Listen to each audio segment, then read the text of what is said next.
Entonces, dentro de los diferentes métodos de imágenes que nosotros contamos para estudiar la columna, la radiología convencional nos aporta muy buena información acerca de las estructuras óseas.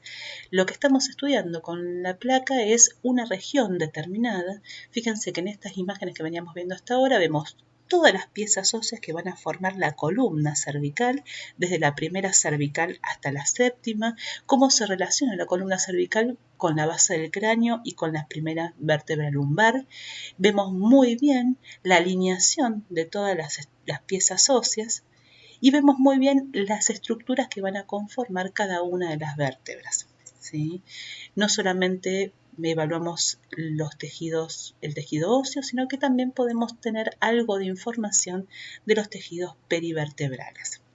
En el caso de un paciente que ingresa en la guardia, ya sea por dolor cervical o por un politraumatizado, realizamos como primera imagen la radiografía convencional.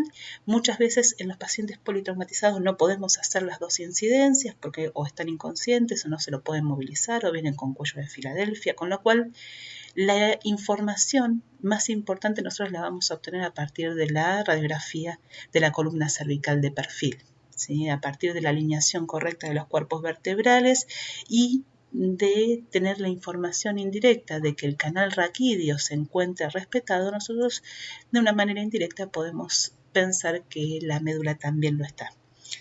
En el caso de ver alguna alteración de la estructura ósea, ya sea por una patología tumoral o una patología inflamatoria o traumática, la forma de poder evaluar la extensión de esa lesión es por medio de algún método seccional. La tomografía axial computada utiliza la misma radiación que nosotros utilizamos en la radiología convencional, a diferencia que en vez de estudiar toda una región, lo que hacemos es un corte seccional, una sección del paciente de pocos milímetros. Como utiliza la misma radiación, vamos a encontrar las mismas 5 densidades básicas que habíamos visto en la radiología convencional. Por un lado tenemos la densidad cálcica, que encontramos en todas las estructuras óseas de ese corte. Tenemos la densidad de agua a nivel de los músculos, en este caso los músculos de la nuca, la densidad grasa en el tejido graso que rodea a todos los paquetes musculares y a nivel del tejido celular subcutáneo, y la densidad aérea, que en este caso lo vemos a nivel de la rinofaringe y de los senos paranasales.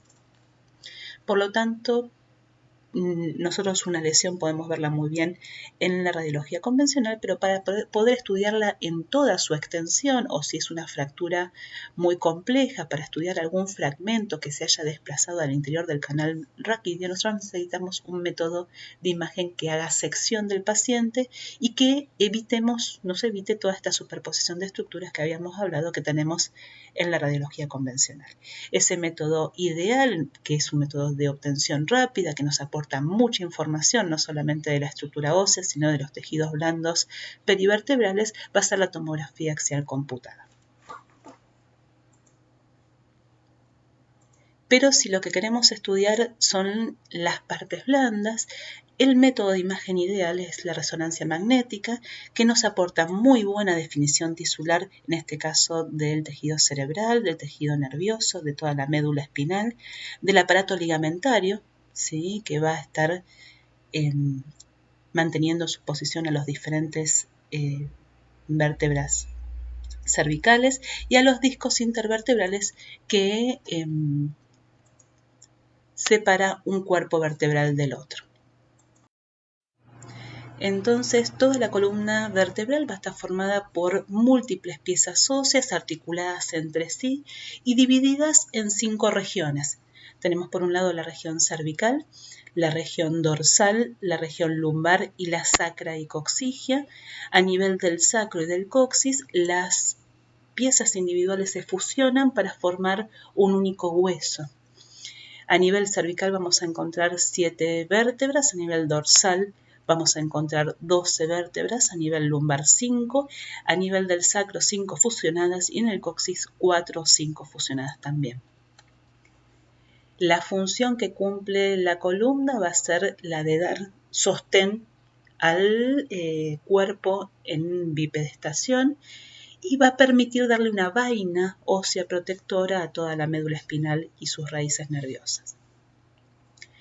Cuando vemos la longitud de la columna, esta longitud va a variar de un individuo a otro según la talla. Vamos a ver que en los hombres va a medir entre 73 y 75 centímetros de longitud, entre las mujeres entre 60 y 65. La longitud de la columna va a ir aumentando a medida que crecemos hasta los 25 años y ya cuando somos adultos mayores la longitud se va a reducir a expensas de la disminución de la altura de los discos intervertebrales y del aumento de la curvatura anteroposterior de la columna. Esta reducción de longitud en la tercera edad puede ser de hasta 5 o 6 centímetros. Cuando nosotros vemos a la columna en su conjunto, vemos que hay diferentes tipos de curvaturas, no solamente en el eje anteroposterior, sino también en el eje transverso. Estas curvaturas no están presentes al nacer. Tenemos solamente una curva de convexidad posterior cuando nacemos. Cuando empezamos a sostener la cabeza en el primer año de vida, empieza a aparecer la curvatura cervical de convexidad anterior. Cuando nos ponemos de pie, durante el segundo año de vida empieza a aparecer la curvatura lumbar de convexidad anterior y así se completan todas las curvas que nosotros conocemos en la columna adulta. Tenemos una lordosis lumbar, una cifosis dorsal, una lordosis lumbar y una cifosis sacrocoxígea. Las vértebras vamos a ver que tienen características comunes que las van a diferenciar del resto de los huesos del esqueleto. Vamos a tener características particulares que van a diferenciar el nivel de la columna, la región de la columna a la que pertenecen, y vamos a tener características individuales que nos dan el nivel específico en donde se encuentra esa vértebra. Por ejemplo, en el caso de la primera cervical, es la primera cervical y no puede ser otra. Dentro de las características comunes vamos a tener a nivel anterior un cuerpo vertebral más bien voluminoso, es el que sostiene gran parte del peso del organismo. Este cuerpo vertebral va a estar unido al macizo apofisario que se encuentra en la región posterior mediante dos pedículos. Hacia los lados aparecen las apófisis transversas. Hacia atrás tenemos en línea media la apófisis espinosa, cuyo vértice contacta con la piel y se hace palpable. Por detrás, cerrando el canal medular, vamos a tener las láminas. Hacia arriba vamos a tener las apófisis articulares superiores que sirven para articularse con la vértebra de arriba, y hacia abajo las apófisis articulares inferiores que sirven para articularse con la vértebra de abajo. El canal raquídeo va a estar limitado entonces hacia adelante por el cuerpo vertebral, hacia los costados por ambos pedículos y hacia atrás va a estar cerrando el canal las láminas. Cuando vemos al cuerpo vertebral en una vista de perfil, vemos su borde anterior, su borde posterior, el platillo superior y el platillo inferior. Ambos cuerpos vertebrales van a estar separados unos de otros por un disco intervertebral. El pedículo, que sale a los lados del cuerpo, va a tener dos escotaduras, una menos pronunciada en la sección sector superior y una escotadura más pronunciada en el borde inferior. Dos pedículos contiguos van a formar con estas escotaduras el agujero de conjunción o el agujero neural por el cual van a salir las raíces nerviosas. Dentro de las características propias de la columna cervical vamos a encontrar que el cuerpo vertebral de esta región va a ser más bien cuadrangular, con un eje transverso mayor que el anteroposterior. En el borde superior del cuerpo vamos a encontrar estas dos eminencias, que son los procesos semilunares o uncus, que se van a articular con una escotadura que se encuentra en el cuerpo vertebral de la vértebra de arriba, en la parte inferior, para formar la articulación uncovertebral o articulaciones de Luschka. En el caso de la columna cervical encontramos que la implantación de las apófisis transversas se produce a los lados del cuerpo vertebral y en la base de estas apófisis transversas vamos a encontrar el agujero transverso, por el cual van a discurrir la arteria vertebral, la vena vertebral y filetes nerviosos simpáticos. En la mayoría de las vértebras cervicales, la apófisis transversa va a estar dividida, va a estar bifurcada a nivel de su extremo, y en estos dos tubérculos van a prestar inserción a diferentes músculos del cuello. Los pedículos en la columna cervical tienen una orientación de 45 grados.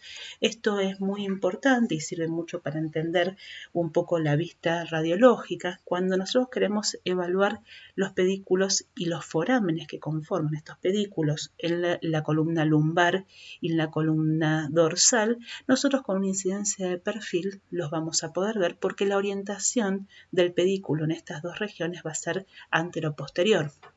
Cuando nosotros queremos evaluar los forámenes neurales en la radiografía, en la columna cervical, necesitamos hacer una incidencia oblicua en donde colocamos al paciente a 45 grados, justamente porque es la dirección que tiene el pedículo a nivel de esta región vertebral. Hacia atrás, cerrando el canal medular, encontramos las láminas que son cuadrangulares, que conforman un canal raquídeo de forma triangular y bastante amplio. En línea media, en la parte posterior, tenemos una apófisis espinosa bifurcada en dos tubérculos. Hacia arriba vamos a encontrar las articulares superiores y hacia abajo vamos a encontrar las articulares inferiores. En esta imagen vemos una columna cervical vista de frente, en donde podemos ver el borde superior del cuerpo vertebral. Fíjense, acá están las dos eminencias que van a conformar la articulación del ushka con el surco que se encuentra en el borde inferior del cuerpo vertebral. Acá tenemos un esquema de esta articulación, ambos cuerpos vertebrales separados por un disco intervertebral. El disco intervertebral vamos a encontrarlo a lo largo de toda la columna, salvo a nivel de la primera y segunda cervical que no poseen disco intervertebral.